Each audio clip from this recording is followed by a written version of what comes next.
नमस्कार दोस्तों, free study 94 YouTube channel पे आपका फिर से स्वागत है। आज हम बात करने वाले हैं Bihar current affairs day to day. और आज 24 सितंबर 2025 से आज हम देखेंगे कि हमारे एग्जामिनेशन के पॉइंट ऑफ व्यू से न्यूज़पेपर में क्या है, और इसमें हम बिहार करंट अफेयर्स, राष्ट्रीय अंतर्राष्ट्रीय इश्यूज को भी हम कवर करने का प्रयास करेंगे।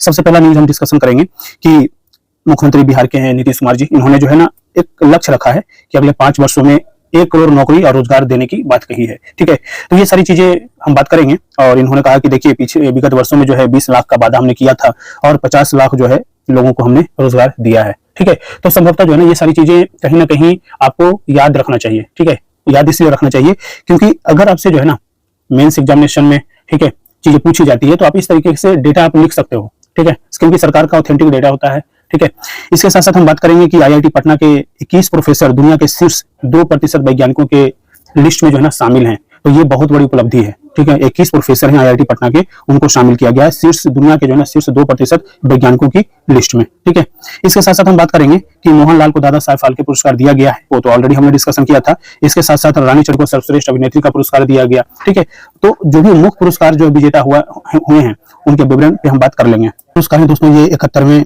राष्ट्रीय फिल्म पुरस्कार के उपलक्ष्य में दिया गया है, तो ये चीजें हमें याद होना चाहिए। इसके साथ साथ हम लगभग 6 से 7 न्यूज और डिस्कशन करेंगे जो आगामी बीपीएससी या फिर किसी भी वर्ल्ड एग्जामिनेशन के लिए काफी इंपॉर्टेंट होने वाला है। तो एक एक करके हम उन चीजों को डिस्कस करते हैं। वीडियो को शुरू से लास्ट तक देखना है। वीडियो अगर पसंद आए तो लाइक जरूर करना है। चैनल पे नए हैं और चैनल को अभी तक सब्सक्राइब नहीं किया दोस्तों तो प्लीज चैनल को जरूर सब्सक्राइब कीजिए। पीडीएफ के लिए टेलीग्राम चैनल जरूर ज्वाइन कीजिएगा। इसके साथ साथ डेली आपको एमसीक्यूज भी मिलता है डेली करंट अफेयर्स के आधार पे। ठीक है, तो उससे भी आप अटेम्प्ट कीजिए। आपकी तैयारी वन डायमेंशनल नहीं मल्टी डायमेंशनल होना चाहिए, ताकि आप केवल और केवल न्यूज़पेपर पढ़ रहे हैं या फिर कुछ भी एक सोर्स को फॉलो कर रहे हैं, उसे प्रैक्टिस नहीं कर रहे हैं, तो फिर जो है ना लास्ट में वो सारी चीजें फिर से करना पड़ता है। ठीक है, तो इन चीजों से जुड़ने के लिए टेलीग्राम से आप हमारे जुड़िए, वहां पे आपको एमसीक्यूज मिलता है। ठीक है, तो बिना किसी देर का हम अपने आज 24 सितंबर Bihar current affair day to day को कंटिन्यू करते हैं। सबसे पहले अगर हम देखें, सबसे पहला न्यूज है ये पिछड़ा वर्ग और अति पिछड़ा वर्ग कल्याण जो विभाग है, इसके अंतर्गत जो है ना सरकार बहुत सारे जो है वर्क कर रही है। ठीक है, उसी पे पूरा का पूरा सरकार के द्वारा ये पेपर में आया है, हम उस पे देख लेंगे। आप ये मान के चलिए कि अभी तक जो पिछड़ा वर्ग है, अत्यंत पिछड़ा वर्ग है, उन सभी के लिए, उनके उत्थान के लिए जो सरकार के द्वारा जो प्रमुख पहल किया गया है, वो पहल आपके एग्जामिनेशन के पॉइंट ऑफ व्यू से काफी इंपॉर्टेंट होता है। ठीक है, तो देखिए कहा जा रहा है कि इनको लिए आरक्षण बढ़ गया है, तो जैसे ही आरक्षण बढ़ता है तो इनको अवसर भी इनको बढ़ जाएगा। ठीक है, कहा जाता है अति पिछड़ा वर्ग के लिए वर्ष 2006 से पंचायतों में 20% का आरक्षण किया गया है और पंचायती राज संस्थानों की तरह नगर निकायों के सभी कोटि के पदों पर वर्ष 2007 से 20% तक का आरक्षण, और ऐसा करने वाला बिहार देश का पहला राज्य बन गया।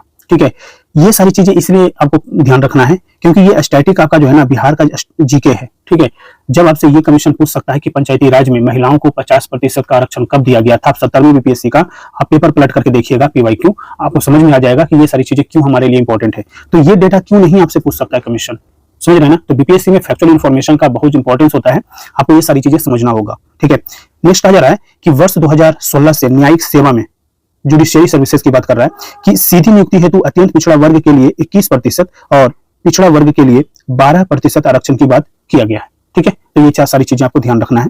इसके अलावा कहा जाता है कि देखिए वर्ष 2007 में जो है ना हमने पिछड़ा वर्ग और अति पिछड़ा वर्ग कल्याण विभाग का हमने गठन किया। ठीक है, जब ये सारी चीजें क्यों नहीं पूछा जाएगा, समझे। कहा जाता है कि हमने जो है बजट को बढ़ा करके 44 गुना कर दिया और वर्ष 2008-9 में कुल बजट 42.17 करोड़ था, जिसे 25-26 में हमने बढ़ा करके कुल बजट जो है कर दिया इसका कितना, 2091.08 करोड़ रुपया कर दिया। तो सरकार अपनी उपलब्धियां जरूर गिनाएगी। इसके साथ साथ कहा जाता है कि सब पढ़ें सब बढ़ें। ठीक है, अब कहा जाता है कि पिछड़ा वर्ग एवं अत्यंत पिछड़ा वर्ग प्री मैट्रिक छात्रवृत्ति योजना शुरू किया गया और इसके अंतर्गत वर्ष 2006-07 में शुरू हुई। इस योजना के अंतर्गत क्लास 1 से लेकर के क्लास 10 के विद्यार्थियों को 600 रुपये से लेकर के 3000 रुपये तक का जो है ना छात्रवृत्ति जो है ना देने का प्रावधान किया गया था। ठीक है, तो ये कब शुरू किया गया, तो 2006-07 में शुरू किया गया था। पिछड़ा वर्ग एवं अत्यंत पिछड़ा वर्ग प्रवेशिकोत्तर छात्रवृत्ति योजना चलाया गया 2007-08 में और इसके अंतर्गत जो है उच्चतर शिक्षा के प्रोत्साहन के लिए छात्र छात्राओं को छात्रवृत्ति की स्कॉलरशिप की जो है ना व्यवस्था कर दी गई। ठीक है, तो ये सारी चीजें ध्यान रखना है। मुख्यमंत्री पिछड़ा वर्ग मेधावृत्ति योजना शुरू किया गया वर्ष 2015-16 में। इस योजना के तहत कहा जाता है कि अगर आप 10वीं की परीक्षा प्रथम श्रेणी से उत्तीर्ण होते हैं, वैसे छात्र जिनकी वार्षिक पारिवारिक जो आय है वो 1.5 लाख रुपया यानी 1.5 लाख या उससे कम है, उनको एक मुश्त जो है ना 10,000 रुपया राशि का जो है ना आपको प्रोत्साहन राशि दिया जाता है, ताकि आप आगे की पढ़ाई कंटिन्यू रख सकें। ठीक है, तो ये सारी चीजें ध्यान रखना है। इसके अलावा कहा जाता है मुख्यमंत्री अत्यंत पिछड़ा वर्ग मेधावृत्ति योजना, इसमें भी आपका वही है, 10वीं की परीक्षा अगर आप प्रथम श्रेणी से पास करते हैं तो वैसे छात्र छात्राओं को 10,000 की एक मुफ्त राशि आपको दी जाती है ताकि आगे की पढ़ाई आप कंटिन्यू रख सकते हैं। इसके साथ साथ कहा जाता है कि आवासीय सुविधाएं भी दिया गया, जैसे सुरक्षित और सहायक वातावरण आपको मिल सके, इसके लिए अन्य पिछड़ा वर्ग कन्या आवासीय +2 उच्च विद्यालय की स्थापना किया जा रहा है। यानी 38 जिलों में कुल जो है ना 39 विद्यालय संचालित हैं। 22 आवासीय विद्यालय भवनों का निर्माण कार्य पूर्ण हो चुका है और वर्तमान में अन्य पिछड़ा वर्ग के 7,678 छात्राएं इसमें पढ़ाई कर रहे हैं। ठीक है, इसके साथ साथ जन नायक कर्पूरी ठाकुर छात्रावास योजना चल रहा है, जो कि वर्ष 2008-9 से सभी जिलों में जन नायक कर्पूरी ठाकुर छात्रावास संचालित है और वर्तमान में कुल इसमें जो है ना 3,268 छात्र छात्राएं जो है ना रह करके पढ़ाई कर रहे हैं। अन्य पिछड़ा वर्ग छात्रावास की बात किया जाए तो 22 जिलों में कुल 26 अन्य पिछड़ा वर्ग छात्रावास संचालित है और वर्तमान में अन्य पिछड़ा वर्ग के कुल 2,130 छात्र छात्राएं छात्रावास में जो है ना रह रहे हैं। जन नायक पुस्तकालय एवं डिजिटल अध्ययन केंद्र की भी स्थापना किया गया और इसके अंतर्गत जो है इसकी स्थापना जो है कहा जाता है कि इसकी स्थापना जन नायक कर्पूरी ठाकुर छात्रावास के अंतर्गत किया गया है और ये अन्य पिछड़ा वर्ग छात्रावास और अन्य पिछड़ा वर्ग कन्या आवासीय +2 विद्यालयों में की गई है इसकी स्थापना, ये ध्यान रखना है। मुख्यमंत्री पिछड़ा वर्ग और अत्यंत पिछड़ा वर्ग छात्रावास अनुदान योजना एवं छात्रावासों में खाद्यान्न आपूर्ति योजना शुरू किया गया वर्ष 2018-19 में। ठीक है, इन दोनों योजनाओं के अंतर्गत जो है ना छात्रावासों में आवासीय छात्र या छात्राओं को जो है ना प्रति माह डायरेक्ट बेनिफिट ट्रांसफर के माध्यम से 1,000 रुपये का अनुदान और प्रति आवासीय छात्र छात्राओं को प्रति माह 15 किलो अनाज की व्यवस्था किया जाता है। तो ये सारी चीजें हमें ध्यान रखना है, क्योंकि आवासीय सुविधा दिया जा रहा है ना, तो आवासीय सुविधाओं के साथ साथ जो है ना रहने की व्यवस्था, ठीक है, तो वहां पर जो है ना आपको एक पीसफुल माहौल मिले, आपको खाने की व्यवस्था सरकार करे, तो ये सारी चीजें सरकार कहीं ना कहीं कर रही है किसी न किसी अलग अलग स्कीम के माध्यम से। ठीक है, अब देखिए कहा जाता है रोजगार हेतु प्रोत्साहन और बन रहे हैं सब आत्मनिर्भर। कहा जाता है कि प्राक परीक्षा प्रशिक्षण योजना शुरू किया गया वर्ष 2015-16 में और इस योजना के अंतर्गत प्रतियोगी परीक्षाओं की निःशुल्क तैयारी के लिए राज्य के 36 जिलों में कुछ 38 प्राक परीक्षा केंद्र संचालित है और वर्तमान में 4500 से अधिक छात्र छात्राएं प्रशिक्षणरत हैं इसमें और पाठ्य पुस्तकों के क्रय हेतु एकमुश्त 3,000 की सहायता राशि दी जाती है। मुख्यमंत्री पिछड़ा वर्ग एवं अत्यंत पिछड़ा वर्ग कौशल विकास योजना शुरू किया गया कब? 2017-18 में। ठीक है, और इस योजना के तहत जो है बेरोजगारी दूर करने और जीवन स्तर सुधारने के लिए विभिन्न ट्रेडों में कौशल प्रशिक्षण दिया जा रहा है। ठीक है, तो ये जो है ना ITI की बात किया जा रहा है, ठीक है, स्किल करने की बात किया जा रहा है। मुख्यमंत्री अत्यंत पिछड़ा वर्ग सिविल सेवा प्रोत्साहन योजना लाया गया और ये 2018-2019 से शुरू किया गया। इसके अंतर्गत कहा जाता है ना कि अगर आप संघ लोक सेवा आयोग या फिर बिहार लोक सेवा आयोग की अगर प्रारंभिक या फिर अन्य प्रतियोगी परीक्षाओं की प्रारंभिक परीक्षा पास करते हैं तो उनको जो है ना उन अभ्यर्थियों के 30,000 रुपए से लेकर के 1 लाख रुपए तक की जो है ना प्रोत्साहन राशि सरकार देती है और अब तक जो है कहा जाता है कि 8,226 अभ्यर्थियों को यह पुरस्कार दिया जा चुका है और उससे उनको लाभान्वित किया जा चुका है। तो ये सारी चीजें हमें ध्यान रखना है।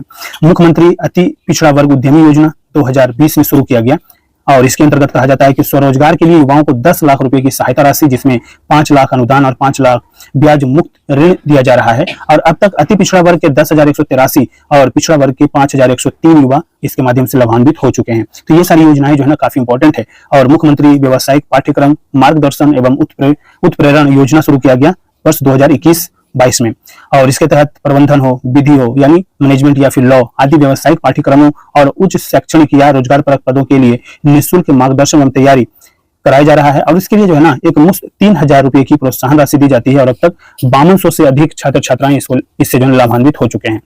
तो ये सारी चीजें ध्यान रखना है। इसके साथ साथ कहा जाता है मुख्यमंत्री ग्राम परिवहन योजना शुरू किया गया वर्ष 2018 से संचालित है ये और इसके तहत इस योजना के तहत कहा जाता है कि पंचायत में 3 EVC लाभुकों को वाहन खरीद पर 50% और अधिकतम 1 लाख रुपए का अनुदान दिया जाएगा और अति पिछड़ा वर्ग के कुल 11,360 लाभुकों को इसका जो है लाभ मिल चुका है इस अनुदान इस योजना का, मुख्यमंत्री ग्राम परिवहन योजना का। इसके अलावा मुख्यमंत्री प्रखंड परिवहन योजना शुरू किया गया वर्ष 2023 में। काफी इंपॉर्टेंट ये योजना है, अभी तक ये जो है न्यूज ये योजना कमीशन ने नहीं पूछा है। ठीक है, तो शायद ये प्रश्न पूछ सकता है। तो कहा जाता है 2023 से संचालित इस योजना के अंतर्गत 496 प्रखंडों में 2 EVC और एक पिछड़ा वर्ग के लाभुक को बस के किराए पर प्रति वर्ष 5 लाख का अनुदान दिया जा रहा है। तो देखिए ये जो है ना जो अति पिछड़ा वर्ग है, ठीक है, अत्यंत पिछड़ा वर्ग, इन सभी समुदाय के लोगों के लिए जो है ना सरकार अच्छे से काम कर रही है, तो सरकार के अंतर्गत जो बहुत सारी कल्याणकारी योजनाएं चल रही हैं उसके बारे में सरकार बता रही है। आपके एग्जामिनेशन के पॉइंट ऑफ व्यू देखिए, इसका जो है ना राजनीतिक पक्ष नहीं देखना है, ठीक है, वो एक नेगेटिव पक्ष है आपके एग्जामिनेशन के लिए, ठीक है। आपको ये नहीं सोचना रे ये तो सरकार जो है अपने बारे में बता रही है कि हम यार भाई काम किया है तो बता रहा है, क्योंकि वहीं से तो प्रश्न पूछा जाता है ना। तो हम अपने एग्जामिनेशन के पॉइंट ऑफ व्यू से हमें समझना है, आपके माइंडसेट बिल्कुल जो है ना आपके एग्जामिनेशन के पॉइंट ऑफ व्यू से होना चाहिए। न्यूज़पेपर में पढ़ते हुए ये चीज नहीं ध्यान रखना है कि फलाना जगह जो एक्सीडेंट हो गया तो ये सरकार की गलती है, ठीक है। आपको ये देखना एक्सीडेंट हो गया ना, तो अगर आप एक प्रशासनिक अधिकारी रहते हैं तो आप क्या कर सकते थे, ठीक है। आपको इस तरीके से माइंडसेट तैयार करना है। आप वहां पर अगर आप कार्यरत होते हैं as a SDM, as a DSP, ठीक है, तो आप क्या काम कर सकते थे। एज ए आप बीडीओ हैं ब्लॉक में, ठीक है, और आपके ब्लॉक में बहुत सारी कमियां हैं, तो आप क्या कर सकते थे, ठीक है। तो ये जो है ना आपकी नैतिकता है, समझ रहे बात। तो हमें जो है ना एक एक चीज को समझना होता है कि एज ए एस्पिरेंट हम अपने एग्जामिनेशन के पॉइंट ऑफ व्यू से न्यूज़पेपर में हम अपने एग्जामिनेशन के लिए क्या निकाल सकते हैं वो चीज निकाल करके रख लीजिए, ठीक है। क्योंकि जब तक आप सिलेक्ट नहीं होंगे तब तक आपका कोई परिचय नहीं है, ठीक है। आपका परिचय केवल अपने घर तक सीमित रहेगा। जैसे ही आप एक बार सिलेक्ट हो जाते हैं तो आपके परिचय जो है ना आपके काम से जाना जाएगा और आपके नाम से आपका पुनवा चलेगा आगे, ठीक है। तो ये चीज है। अगला न्यूज पे हम बात कर लेते हैं। कहा जाता है कि 20 लाख का वादा किया था मुख्यमंत्री नीतीश कुमार जी ने और 50 लाख रोजगार दे चुके हैं और अगले 5 वर्षों में जो है ना 1 करोड़ नौकरी और रोजगार देने की जो है वादा किए हैं, लक्ष्य बनाए हैं। तो ये हमारे एग्जामिनेशन के लिए और आपको प्रोत्साहन आपको मिलना चाहिए, क्योंकि आने वाला जो 5 साल होगा उसमें सरकारी नौकरी हो, स्वरोजगार हो, ठीक है। तो इसके लिए जो है ना सरकार बहुत सारा फंड आपको दे रही है, बहुत सारी वैकेंसी लेकर के आ रही है। तो आपको केवल और केवल क्या करना है, पढ़ाई करना है, ठीक है। एक स्थिर सरकार बहुत जरूरी होता है किसी भी राज्य या देश को आगे कंटिन्यू करने के लिए, ठीक है। अस्थिर सरकार कभी भी जो है मतलब बेड़ा गर्क कर देता है। जैसे आप एग्जाम्पल ले सकते हैं, आप देख लीजिए नेपाल का स्थिति देख लीजिए, ठीक है। तो ये सारी चीजें हमें नहीं होनी चाहिए, ठीक है। हम बात कर रहे हैं कि अगले 5 वर्षों में सरकार ये जो है चंपारण में एनडीए कार्यकर्ता के सम्मेलन में ये बातें कर रहे थे। अब ये ध्यान नहीं रखना कि ये तो एनडीए कार्यकर्ता का सम्मेलन था तो अच्छी अच्छी बात तो बोलेंगे ही मुख्यमंत्री जी, क्योंकि एनडीए के सदस्य हैं, ठीक है। तो ये चीज हमें नहीं देखना है, हमें निकालना है यहाँ से डेटा, ठीक है। और सरकार के डेटा ऑथेंटिक होते हैं, अगर आप लिखेंगे नंबर मिलेगा, ठीक है। अब बात करते हैं। कहा जाता है कि मुख्यमंत्री जी ने कहा कि 20 लाख रोजगार देने का हमने वादा किया था और इनमें जो है ना 10 लाख से अधिक नौकरी और 39 लाख यानी 39 लाख युवाओं को हमने रोजगार दे चुके हैं हम लोग, ठीक है। और चुनाव से पहले यह आंकड़ा 50 लाख को पार कर जाएगा। उन्होंने ये भी कहा कि अगले 5 वर्षों में 1 करोड़ युवाओं को नौकरी और रोजगार देंगे, ठीक है। तो ये तो आपकी प्रीलिम्स एग्जामिनेशन के लिए बहुत ही इंपॉर्टेंट है, ठीक है। ये डेटा आपको याद रखना है कि 1 करोड़ रोजगार या नौकरी देने का वादा या सरकार का जो लक्ष्य है वो कब तक है, तो 2030 तक है, ठीक है। तो ये चीज हमें ध्यान रखना है और ये सारी चीजें नहीं ध्यान रखना है कि ये कहाँ पे ये बात तो बता रहे थे, ठीक है। इन्होंने कहा कि देखिए हमने बिहार का बजट 3 लाख करोड़ के पार कर दिया है, ठीक है। तो आपको पता होना चाहिए कितना है बिहार का बजट, ठीक है। बीपीएससी एग्जामिनेशन में ऐसे प्रश्न जो है ना बहुत ही इंपॉर्टेंट होता है, जो कि डेटा बेस्ड होता है। हमें वो सारी चीजें ध्यान रखना है, ठीक है। एग्जामिनेशन के पॉइंट ऑफ व्यू से हम बहुत ही सजग रहें तो ज्यादा अच्छा है। कहा जाता है कि मुख्यमंत्री ने कहा कि बिहार का बजट 2025 में 28,000 करोड़ का, 2005 में जो है ना 28,000 करोड़ का बजट था और अब यह 3 करोड़ को पार कर गया है। उन्होंने कहा कि बिहार के विकास में केंद्र का भरपूर सहयोग मिल रहा है और 2024 के बजट में बिहार को विशेष आर्थिक सहायता की घोषणा की गई और फरवरी 2025 में मखाना बोर्ड, राष्ट्रीय खाद्य प्रसंस्करण, ग्रीनफील्ड एयरपोर्ट, पश्चिमी कोसी नहर और पटना आईटीआई के विस्तार की भी घोषणा की गई है, ठीक है। तो ये सारी चीजें हमें ध्यान रखना है और बहुत सारी चीजें हैं, राजनीतिक पक्ष हमें नहीं देखना है, ठीक है, कि क्या है नहीं है। इसके साथ साथ कहा कि मोतिहारी में नया मेडिकल कॉलेज और अस्पताल खोलने की दिशा में काम जारी है। तो ये देखिए आपकी चीजें आपको याद होना चाहिए। उन्होंने कहा कि देखिए हमने जब 2005 में सत्ता संभाला तो उसमें शिक्षा, स्वास्थ्य, रोजगार में बहुत सारी कमियां थी। हमने धीरे धीरे उस क्षेत्र में काम भी किया है और सूबे में यानी राज्य में जो है मेडिकल कॉलेजों में बेड की संख्या बढ़ाई गई। मोतिहारी में मेडिकल कॉलेज, अस्पताल खोलने की दिशा में काम हो रहा है। अरे राज्य के सोमेश्वर नाथ मंदिर परिसर का विकास किया जा रहा है। सीताकुंड धाम के विकास के लिए काम हो रहा है। उन्होंने बताया कि पताही के ऐतिहासिक घुड़दौड़ पोखर का जीर्णोद्धार कराने की घोषणा की गई है। तो ये चीज आपको याद रखना है। जैसे ही हमारा हिस्टोरिकल प्लेस के अंतर्गत आ जाता है तो वो चीज कमीशन पूछ सकता है, ठीक है। नेक्स्ट न्यूज है दोस्तों, ये देख लेते हैं। आईआईटी पटना के 21 प्रोफेसर जो है ना दुनिया के शीर्ष 2% वैज्ञानिकों में शुमार हैं, शामिल हुए हैं। तो ये चीज हमारे एग्जामिनेशन के लिए इंपॉर्टेंट है, ठीक है। कहा जाता है कि स्टैनफोर्ड यूनिवर्सिटी और एल्सेवियर ने विश्व के शीर्ष वैज्ञानिकों की सूची जारी किया है। उसमें से 21 जो है आईआईटी पटना के प्रोफेसर शामिल हैं, ठीक है। अब इनका नाम जो है ना, नाम याद नहीं रखना, नाम याद नहीं रहेगा आपको, नंबर ऑफ प्रोफेसर आपको याद रखना है कि कितने लोगों को शामिल किया गया है, ठीक है।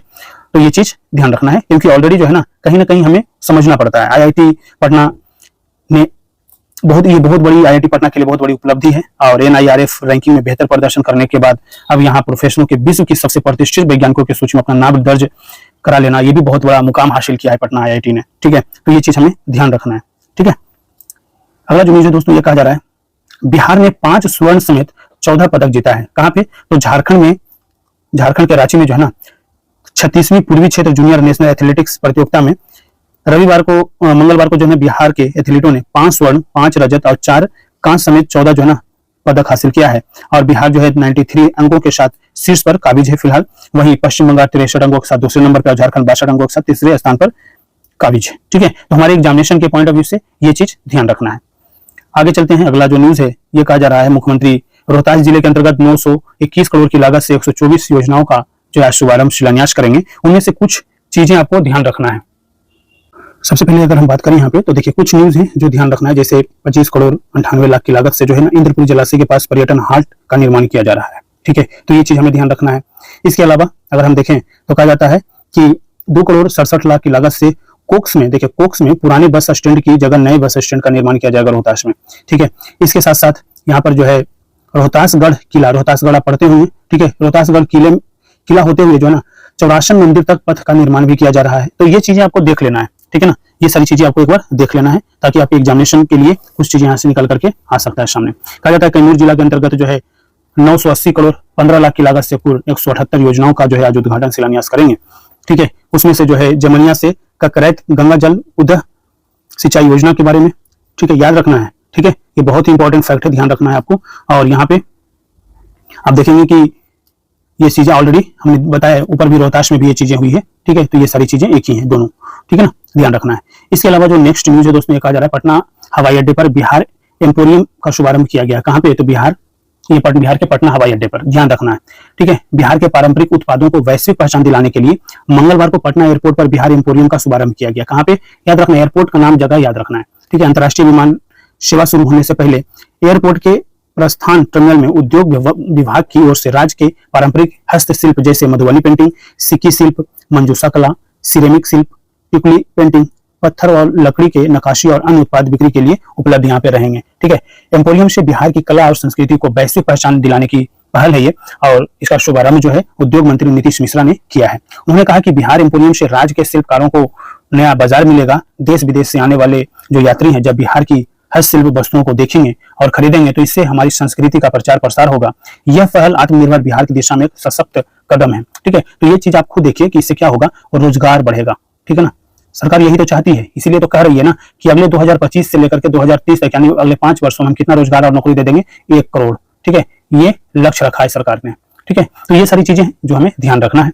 इसके अलावा नेक्स्ट न्यूज है ऑपरेशन सिंदूर के बाद सबसे बड़ा ड्रोन अभ्यास कोल्ड स्टार्ट अगले महीने ये शुरू होगा। ठीक है, और कहा जाता है कि इसके माध्यम से सशस्त्र सेनाओं का बड़ा एकीकृत अभ्यास होने वाला है 6 से 10 अक्टूबर के बीच। अब ये 6 से 10 अक्टूबर के बीच जो है ना मध्य प्रदेश में होने जा रहा है ये अभ्यास, और यहाँ पे हेडक्वार्टर्स इंटीग्रेटेड डिफेंस स्टाफ, ठीक है, की तरफ से कोल्ड स्टार्ट नाम से कि इस अभ्यास में ड्रोन और काउंटर ड्रोन सिस्टम का गहन परीक्षण किया जाएगा और ऑपरेशन सिंदूर के बाद सबसे बड़ा ये अभ्यास माना जा रहा है। इसका उद्देश्य जो है ना, वो देश की मौजूदा हवाई रक्षा क्षमताओं के प्रभाव को आंकना है और उसकी खामियों को ठीक करना है। ठीक है, जो भी कमियां है ना उसको आंकना है और आंकने के बाद क्या करना है, उससे वर्क करना है। बिना वर्क किए जो है ना हमें पता नहीं चलेगा ना कि कहाँ कहाँ पे कमियां हैं, कहाँ कहाँ पे हमें सुधार करने की जरूरत है। तो ये चीजें हमें समझना है।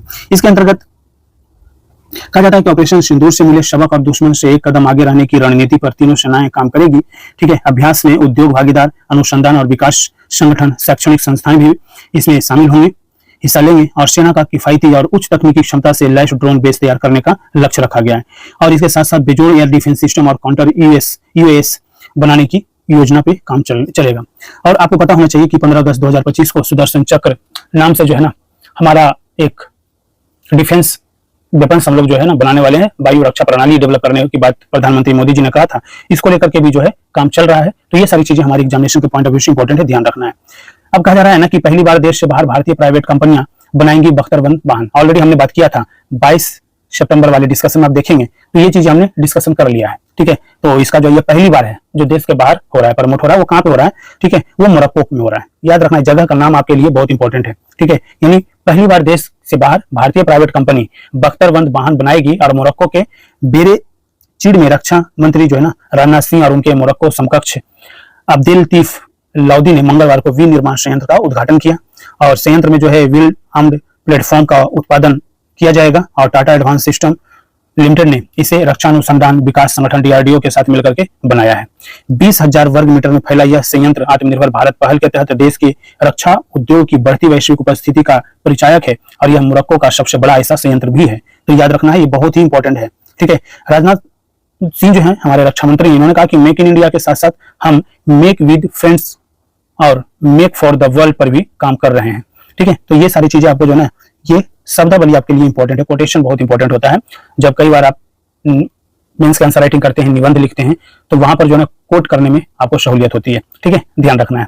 कहा जाता है समय से पहले, समय से 3 महीने पहले हमने इसका जो है शुरू कर लिया हमने इस संयंत्र को। ठीक है, और कहा जाता है मॉड्यूलर लड़ाकू प्लेटफॉर्म WHAP उन्नत गतिशीलता सुरक्षा से सुसज्जित है और मोरक्को सरकार से अनुबंध के तहत टाटा एडवांस सिस्टम पहिएदार बख्तरबंद प्लेटफॉर्म 8x8 का उत्पादन करेगा और इसकी शुरुआत डिलीवरी अगले माह होने की योजना है। प्रत्यक्ष और अप्रत्यक्ष रोजगार इसके माध्यम से सृजित होंगे। तो ये सारी चीजें आपको ध्यान रखना है। कहा जा रहा है दुनिया का तीसरा सबसे बड़ा जो है स्टार्टअप इकोसिस्टम भारत बन गया है। ठीक है, तो ये चीज हमें समझना है। ठीक है, ये कह रहे हैं कौन? तो गृह मंत्री हैं हमारे अमित शाह जी। इनका कहना है कि भारत दुनिया का तीसरा सबसे बड़ा जो है स्टार्टअप इकोसिस्टम बन गया है। ठीक है, और इसने देश के युवाओं को नौकरी चाहने वालों से नौकरी देने वाला बना दिया है। और वे एक्चुअली जो है ना वो ऐसा कहां पे कर रहे हैं? तो स्टार्टअप इनक्लेव 2025 के उद्घाटन के दौरान ये बोल रहे थे।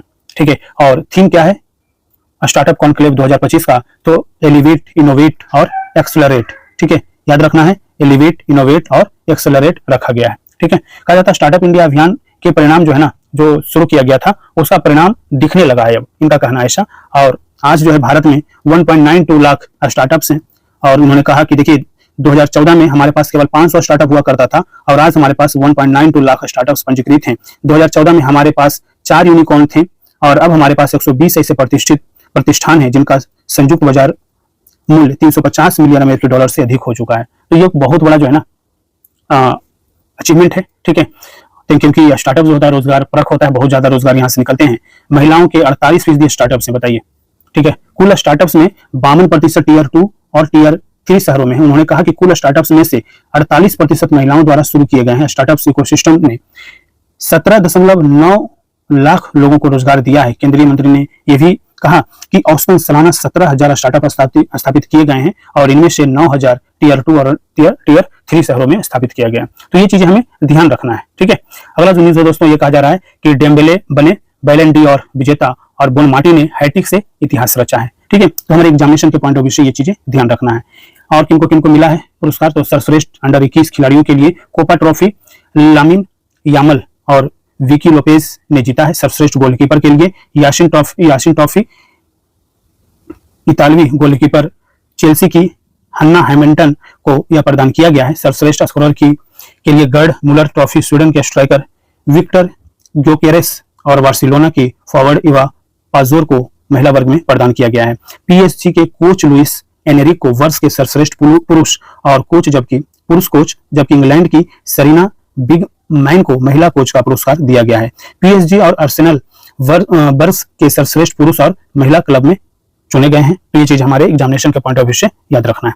ठीक है, इसके अलावा मोहनलाल को दादा साहेब फाल्के पुरस्कार और रानी को सर्वश्रेष्ठ अभिनेत्री का पुरस्कार दिया गया है। तो ये जो है ना 71वें राष्ट्रीय फिल्म पुरस्कार के दौरान ये सारी चीजें दी गई है। कहा जाता है यहाँ पर देख लेना है कि मुख्य पुरस्कार विजेता का विवरण क्या है। तो सर्वश्रेष्ठ फिल्म जो है 12th फेल है और इसका निर्देशक विनोद चोपड़ा जी हैं। सर्वश्रेष्ठ निर्देशक सुदीप्तो सेन द केरला स्टोरी के लिए दिया गया है। सर्वश्रेष्ठ लोकप्रिय फिल्म रॉकी और रानी की कहानी ये है। सर्वश्रेष्ठ हिंदी फिल्म कथल ए जैक फ्रूट मिस्ट्री और सर्वश्रेष्ठ पार्श्व गायक शिल्पा राव जवान के गाने चलिया के लिए है। ठीक है, और सर्वश्रेष्ठ कोरियोग्राफी के लिए वैभव मर्चेंट रॉकी और रानी की प्रेम कहानी गाने ढिंढोरा बाजे के लिए दिया गया है। और सर्वश्रेष्ठ संगीत निर्देशक जीवी प्रकाश को मिला है तमिल फिल्म बाथी के लिए। सर्वश्रेष्ठ गीतकार हैं। इसके अलावा जो है ना आपको ये देख लेना है कि सर्वश्रेष्ठ संवाद लेखक कौन है? तो दीपक किंगरानी है। फिल्म सिर्फ एक बंदा काफी है के लिए मिला है। सर्वश्रेष्ठ संपादन मलयालम फिल्म पुकल्लम के लिए दिया गया है। सर्वश्रेष्ठ बाल कलाकार सुकृति वेनी बंदरेड्डी गांधी तथा चटू के लिए दिया गया है। कबीर खंडारे जिप्सी के लिए दिया गया और त्रिशा थोसर श्रीनिवास ओकले और भार्गव जगताप को नाल 2 के लिए दिया गया है। सर्वश्रेष्ठ बच्चों की फिल्म का पुरस्कार नाल 2 को दिया गया है। तो ये सारी चीजें हमें ध्यान रखना है, ठीक है। इसके अलावा प्रधानमंत्री मोदी जी और ट्रंप की मुलाकात संभव है। अगले माह जो है ना मलेशिया में होने वाली आसियान समिट की तैयारी शुरू कर दी गई है। वहां पर दोनों नेताओं के मतलब मिलन होने की संभावना है या इसी जताई जा रही है, ठीक है। तो ये सारी चीजें जब ये घटना होगा, समिट होगा, उसमें हम डिटेल में आसियान के बारे में देख लेंगे। इसके अलावा अगर हम बात करें तो दुनिया में अक्टूबर में दुनिया का सबसे बड़ा चावल सम्मेलन ब्रिक होने वाला है, ठीक है, याद रखना है। इसके साथ साथ कहा जाता है ना, इसके साथ साथ कहा जाता है कि देखिए अभी जो है भारत के जो भारतीय क्रिकेट कंट्रोल बोर्ड है बीसीसीआई, उसके जो है ना अध्यक्ष जो थे वो कौन थे, तो रोजर बिन्नी थे। उन्होंने जो इस्तीफा दे दिया था और इस्तीफा देने के बाद अस्थायी तौर पर राजीव शुक्ला जी थे। वर्तमान में जो है ना चीजें चल रही हैं कि दिल्ली के जो पूर्व क्रिकेटर हैं, कप्तान वहां के रहे हैं दिल्ली क्रिकेट के, ठीक है, और उनका मिथुन मनहास भारतीय क्रिकेट कंट्रोल बोर्ड के नए अध्यक्ष बन सकते हैं। इन्होंने नाम दर्ज करवाया है अपना, ठीक है। तो ये चीजें ध्यान रखना है। केंद्र सरकार ने नगा विद्रोही संगठन national socialist council of Nagaland Khaplang पर प्रतिबंध 5 साल के लिए बढ़ा दिया है, याद रखना है। और यह प्रतिबंध उसके सभी गुटों, शाखाओं और अग्रिम संगठनों पर भी लागू होगा और यह प्रतिबंध 28 सितंबर से प्रभावी किया जाएगा, ठीक है। जस्टिस पवन कुमार भिम्पा बजंथरी पटना हाईकोर्ट के 46वें मुख्य न्यायाधीश नियुक्त किए गए हैं। ऑलरेडी हमने इस पर डिस्कशन कर रखा है, ठीक है। तो याद रखना है ये, ठीक है। और इनको जो है शपथ जो है बिहार के राज्यपाल आरिफ मोहम्मद खान जी ने दिलाया है और अब तक जो है जस्टिस बंथरी पटना हाईकोर्ट के कार्यवाहक न्यायाधीश के तौर पर काम कर रहे थे। अब प्रॉपर जो है ना वहां के मुख्य न्यायाधीश नियुक्त कर दिए गए हैं। अमेरिकी एथलीट सिडनी मैकलॉगिन लेब्रॉन ने टोक्यो विश्व चैंपियनशिप में महिलाओं की 400 मीटर दौड़ में गोल्ड मेडल जीता है और उन्होंने यह दौड़ 47.78 सेकंड में पूरी की। यह समय 1985 के बाद महिलाओं के लिए सबसे तेज है, ठीक है। भारत इंटरनेशनल राइस कॉन्फ्रेंस का आयोजन 30 और 31 अक्टूबर को होगा और यह सम्मेलन भारत मंडपम नई दिल्ली में होगा। इंपॉर्टेंट फैक्ट है, याद रखना है ये, ठीक है। यह दुनिया का सबसे बड़ा चावल सम्मेलन है। इसमें किसान और देश विदेश के जो विशेषज्ञ होते हैं वो शामिल होते हैं। तो इस तरीके से दोस्तों हमने आज 24 सितंबर 2025 से और आज की हमने न्यूज को कवर कर लिया है। वीडियो पसंद आया तो लाइक जरूर कीजिएगा। चैनल पे नए हैं और चैनल को अभी तक सब्सक्राइब नहीं किया है तो चैनल को जरूर सब्सक्राइब कीजिए। पीडीएफ के लिए टेलीग्राम चैनल जरूर ज्वाइन कीजिएगा। Thank you so much.